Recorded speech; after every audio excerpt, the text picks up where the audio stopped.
perfect conditions since humidity is low and so forth to have that conversation with Matt Archbold. We're going to find out what's on Matthew Archbold's mind, and we're always happy to welcome to the program. And just to let you know, Matt, we're going to be fact-checking everything you say.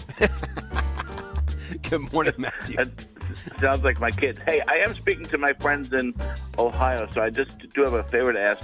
I'd like to order 2 house cats and a goose, and maybe some free, maybe some of your fine wild range hamsters. If I could get any of those, I'd appreciate it. Just box them up.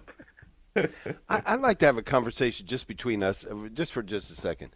What in the world did he not know that he was going to get goaded in this debate? I'm just saying that. Like, did you prepare for that? Like, no matter what they say that's offensive, just don't respond, smile, and go on. I'm just saying. Maybe there was some thought, some idea that might just happen. Here's the thing.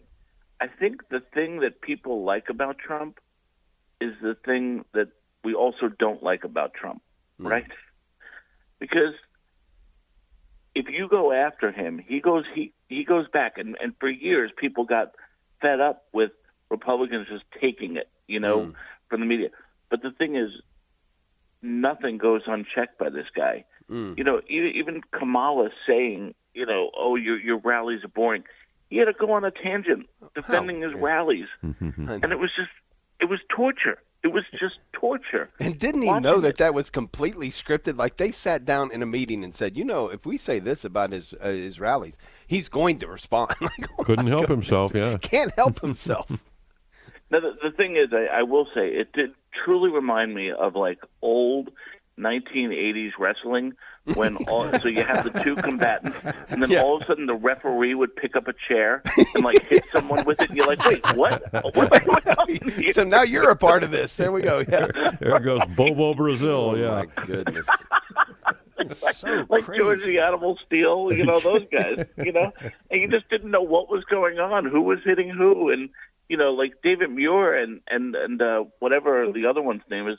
I mean, they were just attacking Trump. And then I love their questions. They would ask Donald Trump, why are you so awful and terrible? Yeah. And then they turn to Kamala. Why is he so awful and terrible? The same question to you about him. Yeah. It's a little crazy. Look, things are amped up, Matthew. How in the world, we've got 50-some days left. How do we get through this? One, with a bit of a smile on our face, knowing the seriousness of it and the seriousness of the outcome.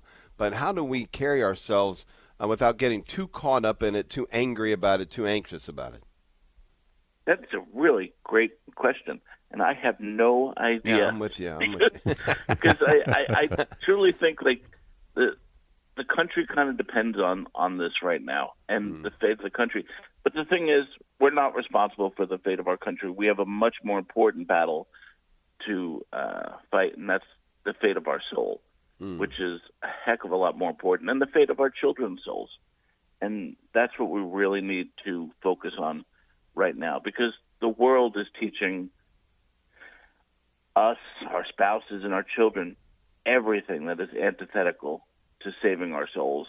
And, we have to have the strength to stand up to it. And everything seems to be in flux right now. I mean, everything. What is a human life? No one can define it. What is a woman? Yeah. No one can define it. And worst of all right now, if you were to ask most Catholics to define Catholicism, we couldn't do it. You see things that say that only, 30%, around 30% of Catholics believe in the true presence. Yeah. Well, we failed. We have failed. We have to do better than that. And that's, and I actually think if Catholics believed in Catholicism the way we should, I think all the other problems in the world go away. I honestly do. Yeah. I truly believe that if we love the Eucharist as much as we should and revered the Eucharist as much as we should, I really think all the other problems in the world go away. If we all act like Christians every day, the world is just it's not falling apart like it is. So we need to takes build us- our own home better.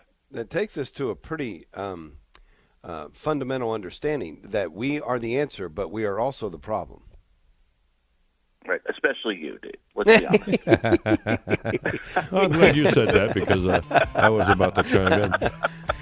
But I'm with you. If we were faithful ourselves, I think it would make all the difference in the world. Amen. Creative Minority Report. There's a bunch of stuff on there, and it's all good. So check it out. Matt Archbold, Thank you, thanks. Matthew. Have a great God day. bless, guys. Thanks.